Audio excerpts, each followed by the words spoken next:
responsabile del Centro per lo Studio del Climaterio e della Postmenopausa della Clinica Ginecologica e Ostetrica dell'Università di Padova.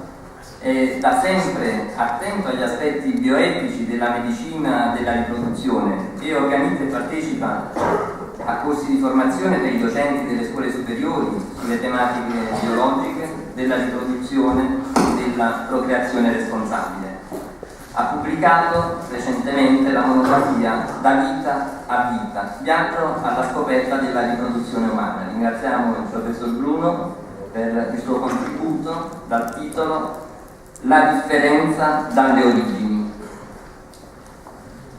Grazie. Col vostro permesso io dirò spermatozoo e uovo e non gamete 1, gamete 2, quando arriveremo a parlare. La differenza dalle origini. Sentivo prima la prologina del Monsignore, la differenza fra i due sessi che va valorizzata è una differenza che sprigiona complementarietà, come hai ricordato anche tu prima. Vi faccio una relazione che per me è stato difficile preparare perché non è la solita, su cui sono allenatissimo e che mi esce da sola. Ho dovuto studiare delle cose nuove e cercare di dare un ordine, vediamo se ci sono riuscito. Ok, allora, la prima diapositiva la mostro sempre. In questo caso la presento semplicemente per mettere in evidenza una cosa, che l'organismo femminile, e in particolare tutta la parte riproduttiva, ma poi alla fine vedremo anche che quella che domina tutto, il cervello, è un organismo predisposto all'accoglienza.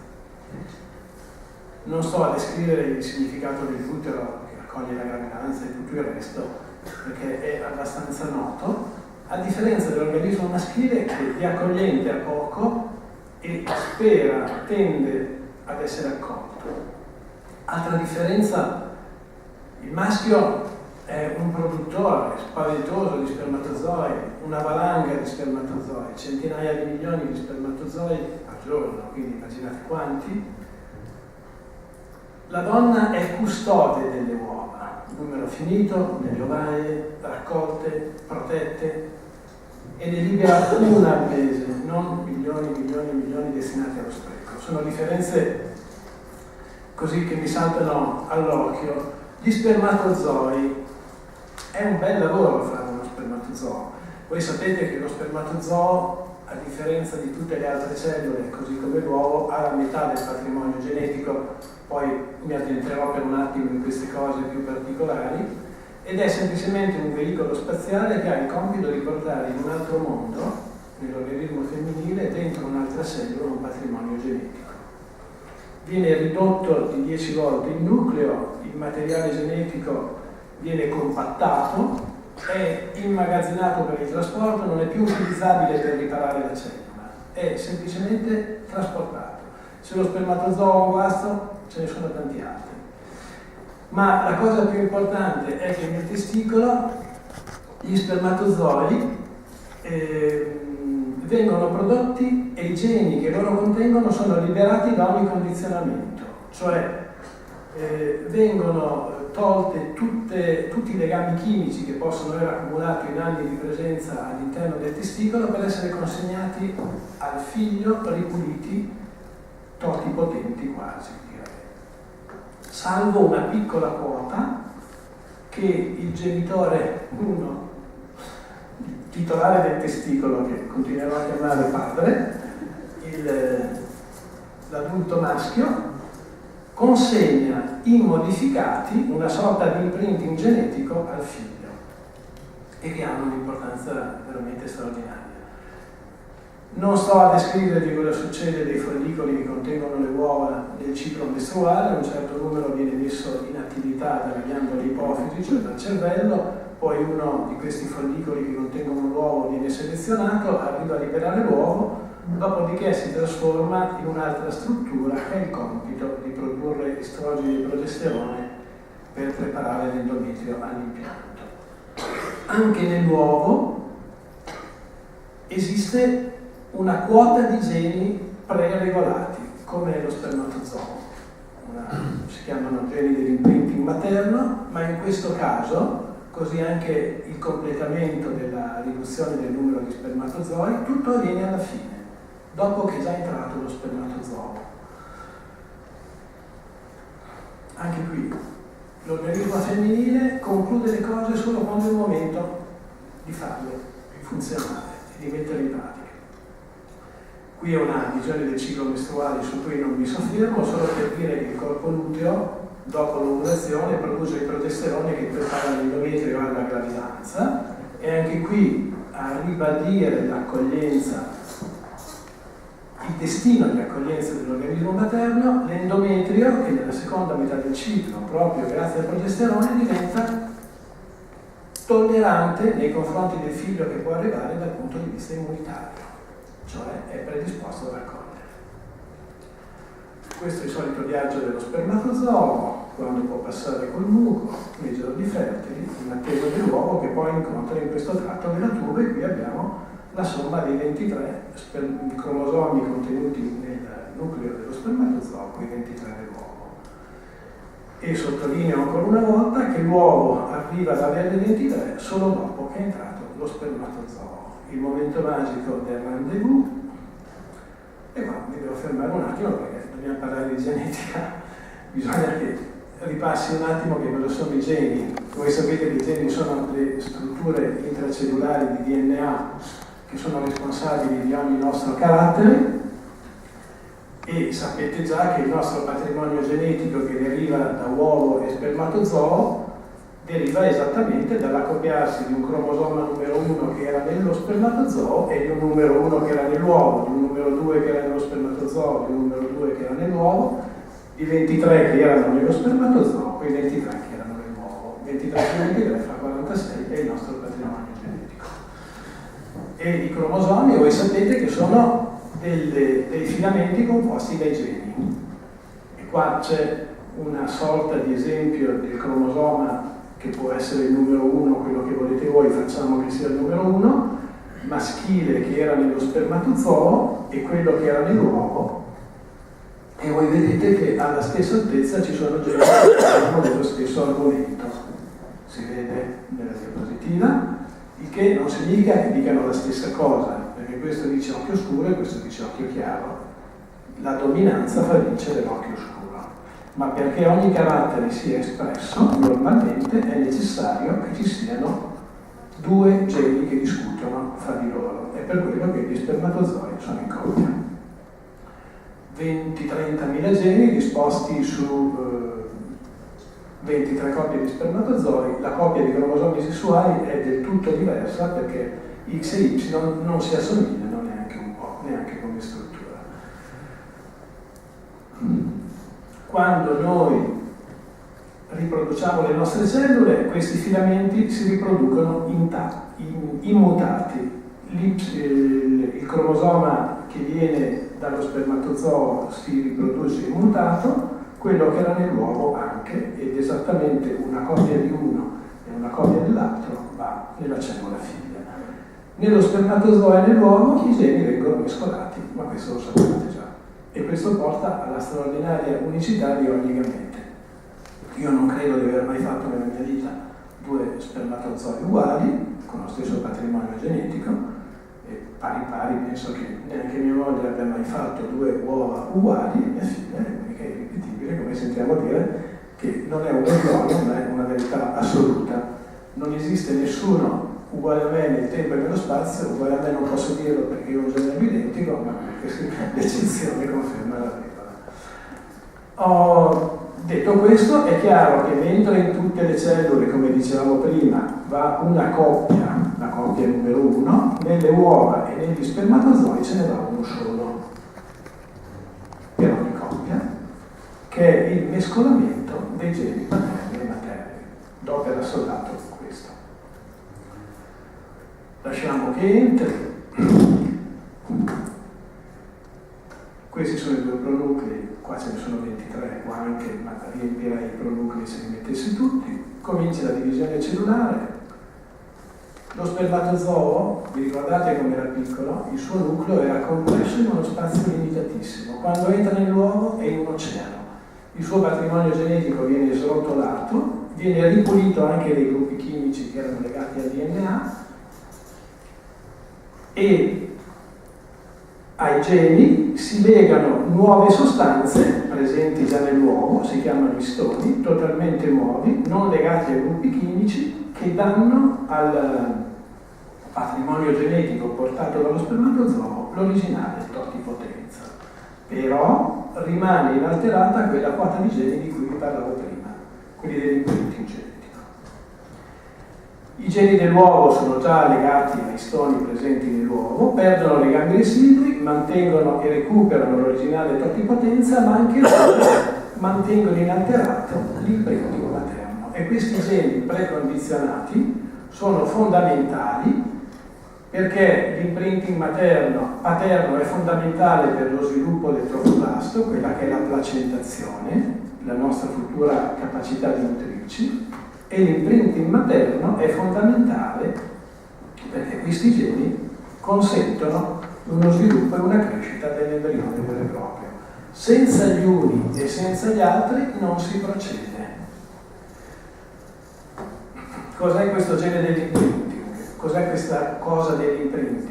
Si definiscono imprintati, neologismo che cerca di tradurre il termine, geni che vengono inattivati. Voi sapete che normalmente i due geni che si occupano dello stesso argomento discutono fra di loro. Se a un certo livello c'è un gene che ha l'imprinting, si esprime necessariamente solo l'altro. È chiaro? È chiaro? Normalmente si discute in due del colore dell'occhio. Se uno è sede di imprinting è inattivato e agisce l'altro.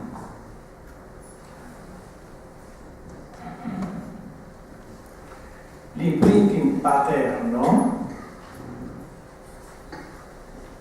reprime un gruppo di geni trasmessi dal padre, perché è negli spermatozoi.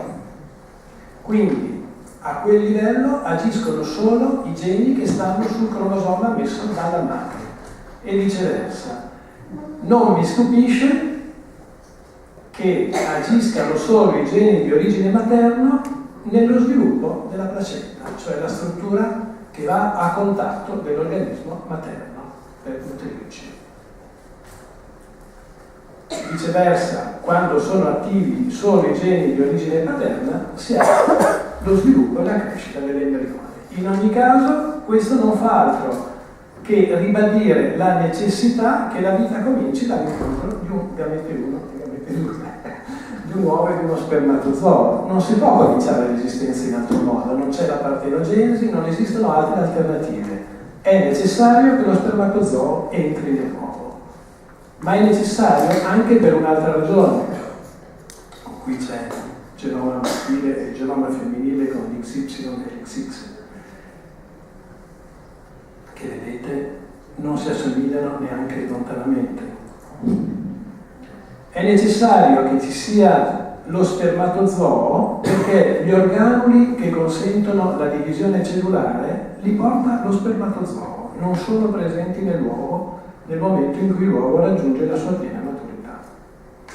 Quindi non c'è alcuna via alternativa alla riproduzione e alla formazione della prima cellula di un individuo umano per queste ragioni.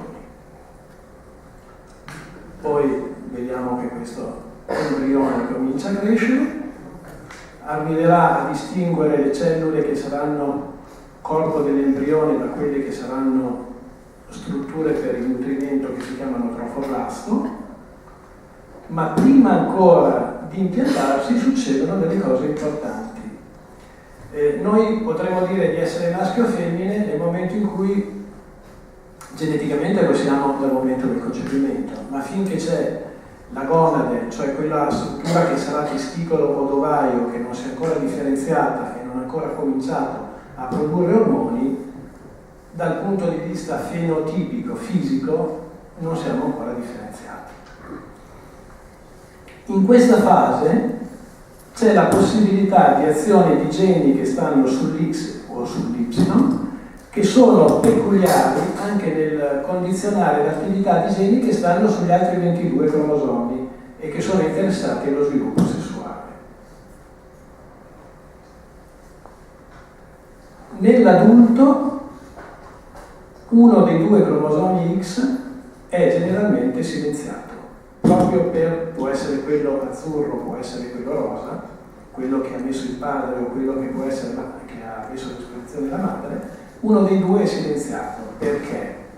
Per assicurare un equilibrio nell'espressione genetica. Y non è uguale a X, è piccolo e corto.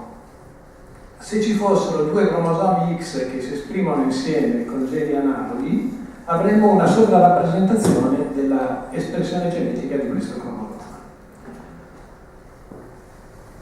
Prima dell'impianto c'è la possibilità che X si esprima più di quanto non faccia nelle cellule adulte. E questo sembra essere il presupposto per alcune differenze metaboliche che saranno presenti nell'adulto, differenze fra maschio e femmina, per esempio nel metabolismo degli zuccheri. Dopo l'impianto, come abbiamo mostrato prima, normalmente uno dei due X è inattivato, ma il 15% dei geni di X sembra sfuggire all'inattivazione e vengono espressi, questo 15% dei geni, da entrambi i cromosomi. Cioè esiste nella donna, nel soggetto XX, geneticamente donna, la possibilità che alcuni geni del cromosoma X esprimano proteine e quindi determinino delle reazioni chimiche e delle evoluzioni a carico di diversi organi che sono importanti nel differenziare i due generi, e vedremo alla fine della relazione quanto possono essere importanti per lo sviluppo del cervello. Un'ultima cosa, e poi la smetto con questo discorso che è abbastanza complesso anche per me, un'ultima curiosità. Abbiamo visto prima che l'imprinting paterno inattiva i geni paterni nella funzione di sviluppo del trofoplasto, per cui lo sviluppo del trofoplasto è a carico dei geni materni. Vi dico adesso che nel tessuto extraembrionario, cioè nel trofoplasto, quelle cellule della blastocisti che abbiamo visto prima non essere corpo dell'embrione ma essere la struttura con cui ci impianteremo, in queste cellule è attivo l'X materno e non l'X paterno. Cioè l'impianto è questione di caratteri genetici messi a disposizione dalla madre. La compatibilità con l'utero materno, con l'endometrio, è messa in atto da questi geni che vengono dalla madre. Vi chiedo scusa per la complessità della cosa. Queste sono le cellule extraembrionarie, il trofoplasto, la futura placenta. Queste sono le cellule che daranno origine al corpo dell'embrione. Lo vediamo crescere, lo vediamo annidarsi, non sto a descrivere le singole fasi, lo vediamo scendere, lo vediamo nutrirsi, lo vediamo annidato, con le cellule della futura placenta, il trofoblasto, che produrranno quella HCG, che è quella che si dosa col test di gravidanza che conoscete, che costringe l'ovaio materno a mantenere la produzione ormonale che è necessaria perché non ci sia la mestruazione. Vedremo l'importanza fondamentale di questa HCG nel proseguo del discorso. E lui sta crescendo. E finalmente cominciano ad esserci le cellule germinali primordiali. Che cosa sono? I precursori di uovo e spermatozoo. Da dove vengono? Dal sacco vitellino, che è una struttura extraembrionaria. Verso la terza settimana completano il trasferimento che li porta alla zona dorsale del corpo dell'embrione. Anche i globuli rossi, le cellule ematiche, sembrano derivare da qui. Fanno questo viaggio e vanno ad arrivare in una struttura dove si stanno differenziando le gonadi indifferenziate. Vi mostro a che livello sono, perché così è più semplice con questa diapositiva. Sono a questo livello qui. E consistono di due strutture da differenziare, la gonada indifferenziata, che sono affiancate dal punto di vista embriologico dai dotti di Wolff, che derivano dal mesonefro, vi chiedo scusa, poi ve lo faccio vedere, e di Muller, che daranno origine ai genitali femminili. E finiscono finiscono in una struttura epiteliale che è una cloaca indifferenziata per il momento, il seno urogenitale, dove abbiamo delle strutture indifferenziate, il tubercolo genitale, le piche urogenitali e i rigonfiamenti labio-scrotali che, a seconda della presenza o meno degli ormoni, come vedremo, maschili, si differenzieranno in genitali maschili o femminili.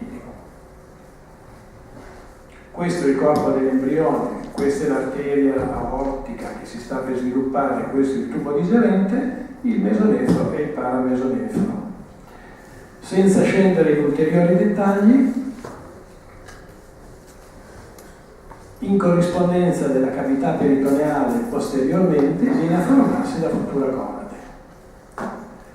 A livello di questa futura gonade arrivano le cellule germinali primordiali, come vi ho detto prima, e sono queste.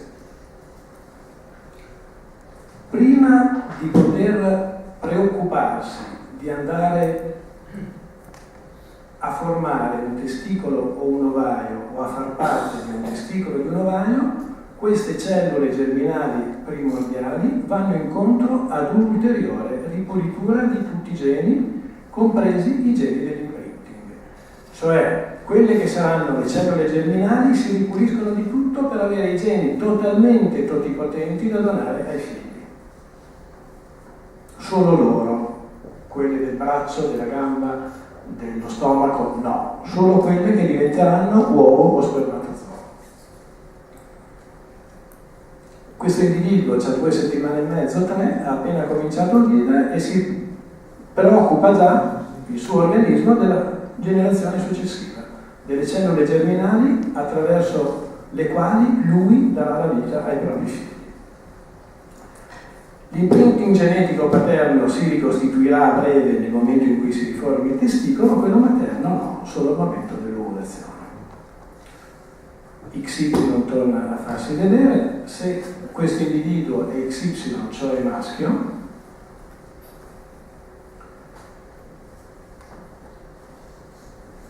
il sex determining region del cromosoma Y dà luogo alla sintesi di un fattore che determina la formazione del testicolo. Le cellule che sono arrivate alla periferia della gonade indifferenziata entrano insieme alle altre cellule presenti in zona e vanno a formare i cordoni spermatici.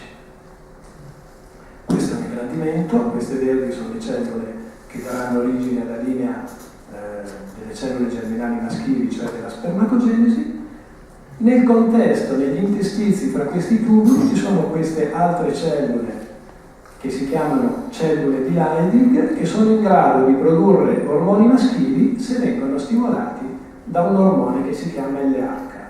L'LH in questo momento non c'è ancora, ma c'è un ormone ancora più potente che è l'HCG, che è in grado di stimolarle. Vi ricordate, l'HCG è quella che sta mantenendo attiva il corpo lutreo perché gli ormoni mantengano l'endometrio adeguato alle necessità nutrizionali dell'embrione che si è impiantato. L'HCG va a stimolare queste cellule e queste cellule producono testosterone. Questo testosterone fa differenziare gli organi genitali indifferenziati in senso maschile. Il testicolo produce anche una sostanza che si chiama AMH, che vuol dire Anti-Mullerian Hormone, che fa regredire questi rossi che sono i dotti di Müller, che darebbero origine ai genitali femminili. Quindi questi vanno in atrofia e il dotto di Wolff diventa epididimo, tubo deferente, uretra, vescicole seminali e prostata. E dove va a finire il tutto? Va a finire nei genitali esterni, che anche loro si differenziano grazie al testosterone prodotto dal testicolo. Il tubercolo genitale diventa il pene, le piche diventano l'uretra del pene, quel condotto attraverso cui esce l'urina e passano gli spermatozoi, e i rigonfiamenti labioscrotali diventano lo scroto, cioè quella sacca in cui il testicolo discende. Perché questo succeda è necessario che queste ghiandole, queste cellule interstiziali bilari producano il testosterone in risposta all'ormone della gravidanza HCG. E perché tutto questo succeda, ribadisco, è necessario che ci sia nel cromosoma Y il gene in grado di determinare la trasformazione della gonade indifferenziata in testicolo. È complesso, me ne rendo conto, ma è così, non c'è alternativa. Ok? Vedremo che se non c'è nel cromosoma Y la regione SRY che determina la differenziazione del testicolo, si chiama sindrome di Swyer, tutto questo non avviene e abbiamo un maschio che si sviluppa come una donna, e se abbiamo tutto questo che funziona ma non avremo la possibilità per il testosterone di andare ad incidere su questi genitali indifferenziati perché gli mancano i recettori ormonali, avremo la sindrome di Morris, una donna con XY, cioè le variabili poi di incidenti di percorso possono essere tantissimi. Mi rendo conto che è faticoso e vi chiedo scusa. 2X manca il cromosoma Y, non c'è nessuna struttura, nessun gene in grado di determinare la differenziazione del testicolo. Per default la gonade diventa un ovario.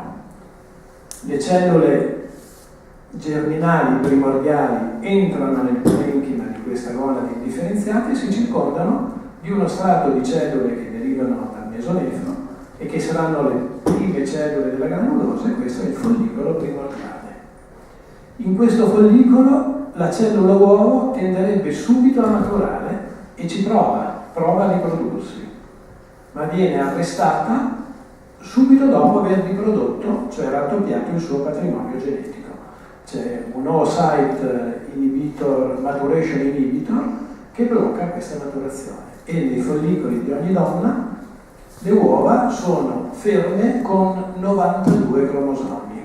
Quando noi diciamo che le uova hanno 23 cromosomi, parliamo solo dell'uovo dopo che è stato fecondato, perché le altre uova che sono ferme nelle ovaie delle donne fertili ne hanno 92. Hanno appena cominciato il processo di riproduzione e hanno raddoppiato il patrimonio genetico. Le strutture azzurre, che si chiamano dotti di Wolff, sono tipiche quelle che danno origine ai genitali maschili, vanno in atrofia, e da queste rosse che si chiamano Muller avremo che, fondendosi centralmente, si formano la parte superiore della vagina, il collo dell'utero, l'utero, e nelle parti terminali le due tube, e queste saranno le ovarie. I genitali esterni evolvono in senso femminile, il tubercolo genitale diventa un clitoride, le picche restano aperte e costituiscono le piccole labbra, quelli esterni, i gonfiamenti labio-scrotali, danno origine alle grandi labbra. E lo lasciamo crescere. A questo punto l'abbiamo raccontato e vediamo se nasce. Questo sembra un maschio. Boh, a dire la verità non si vede. Questo può essere un maschio o una femmina, a seconda che sia XY o XX. Dicevo prima degli errori possibili che ci sono nella formazione di tutte queste strutture a seconda dei possibili errori metabolici. Esistono, vi dicevo prima, dei maschi genetici che si sviluppano in senso femminile quando c'è l'insensibilità agli androgeni per mancanza dei recettori ormonali. Ho un testicolo che risponde all'HCG e produce testosterone, ma mi mancano gli interruttori. Ho un testicolo perché si forma il testicolo, ma è un testicolo che non mascolinizza per impossibilità di tessuti periferici. Produce l'antimulleriano perché lo produce testosterone, ma la donna non. Ma questo individuo non differenzia i genitali maschili, quindi avremo genitali esterni femminili. Le strutture mulleriane, quelle da cui derivano tube e utero, non si formano perché c'è l'antimulleriano, questo testicolo di per sé funzionerebbe, e quindi avremo una donna con cervice e utero assenti, vagina corta a fondo cieco, che andrà educata come una donna perché è fenotipicamente totalmente una donna. Il testosterone non è in grado né di condizionare l'orientamento cerebrale, ammesso che lo faccia e non si sa in quale misura, è di modificare i genitali e non avrà nemmeno peli. E poi c'è la sindrome di Swyer, che è un'altra, ma adesso non vi faccio un trattato di endocrinologia e di alterazioni dello sviluppo, solo per dirvi come possono variare le cose rispetto alla normalità. Questa donna ha una disgenesia gonadica, manca l'SRY, ha il cromosoma Y, ma manca il gene in grado di trasformare la gonade indifferenziata in testicolo. Quindi non avrà un testicolo, non produrrà ormoni maschili, non produrrà l'antimulleriano. Quindi si sviluppano i genitali interni ed esterni in senso femminile. È perfettamente donna, semplicemente non è fertile perché non ha l'ovario. Però con un uovo in prestito potrebbe avere tutto l'apparato per fare figli. E poi ci sono altre situazioni anche di donne che si sviluppano in senso maschile. Perché? Quando, vediamo se ho una diapositiva, eccola qua, quando da una cellula maschile devo formare i miei spermatozoi, uno va di qua e uno va di qua, di solito, perché non posso mettere sia l'X che l'Y dentro uno spermatozoo. Se può capitare che qualche parte del cromosoma Y rimanga attaccato all'X. In questo caso esprime i suoi geni e io posso avere una donna XX che mi sviluppa genitali maschili. Non vado oltre con la descrizione di queste cose perché sono specialistiche, ma ce ne sono tante. Per esempio, se ci sono dei difetti enzimatici nella formazione dagli ormoni maschili degli ormoni femminili, ho un sovraccarico di ormoni maschili che mi va a differenziare in senso maschile i genitali dopo la pubertà, o anche a seconda del momento in cui è più importante il fenomeno, anche prima della nascita. Il cervello, esiste un dimorfismo sessuale. Gli studi attuali dicono che ci sono delle differenze abbastanza frequenti e caratteristiche tra il cervello maschile e il cervello femminile, però da qui a dire che lo sviluppo del cervello sia un carattere sessuale secondario tipico ce ne passa, perché è semplicemente un'osservazione statistica. Nel maschio l'espressione del cromosoma Y sembra dare un maggiore sviluppo delle cellule grigie in queste aree, con una capacità di analisi particolarmente spiccata, un'inclinazione all'attività fisica, un'intelligenza meno attenta ai dettagli ma più al generale, e una grande capacità di identificare potenziali minacce, far vedere in mente il maschio cacciatore che protegge l'ambiente che invece accoglie. È un grande sviluppo del cervelletto. Poi un'altra cosa importante per quanto riguarda le connessioni fra le strutture nervose, nel maschio sembra essere particolarmente sviluppata la rete di connessioni intraemisferica, cioè fra strutture dello stesso emisfero, piuttosto che quella interemisferica. Questo darebbe una maggior probabilità, perché poi le vie di mezzo sono tantissime e non esiste l'assoluto, di essere più intuitivi se si è prevalentemente attivi con l'emisfero sinistro, o più logici se è il destro, delle donne, cioè è molto sovraccaricato quella che è la capacità prevalente di un emisfero o dell'altro, e anche più recettivi in termini di risposta rapida, sia di azione che di pensiero, per la ricca connessione col cervelletto. Nella donna altre sarebbero le aree in cui è maggiore la ricchezza di cellule grigie, e questo darebbe un maggiore autocontrollo, un minor rischio di perdere le staffe, una maggior capacità di prendere decisioni, di confortare le opzioni, l'istinto e un'attenzione alla memoria e ai dettagli. E per quanto riguarda le connessioni, più che privilegiare l'intraemisferica, sarebbe proprio il rapporto e la connessione tra i due emisferi, per cui le donne avrebbero una maggior probabilità di saper meglio combinare e armonizzare pensiero intuitivo e pensiero logico. E anche le abilità sociali, per cui potrebbe non meravigliarci il fatto che sia stato destinato a questo tipo di cervello il gestire l'accoglienza nella vita che compare. Tante cose, vi chiedo scusa per le cose difficili.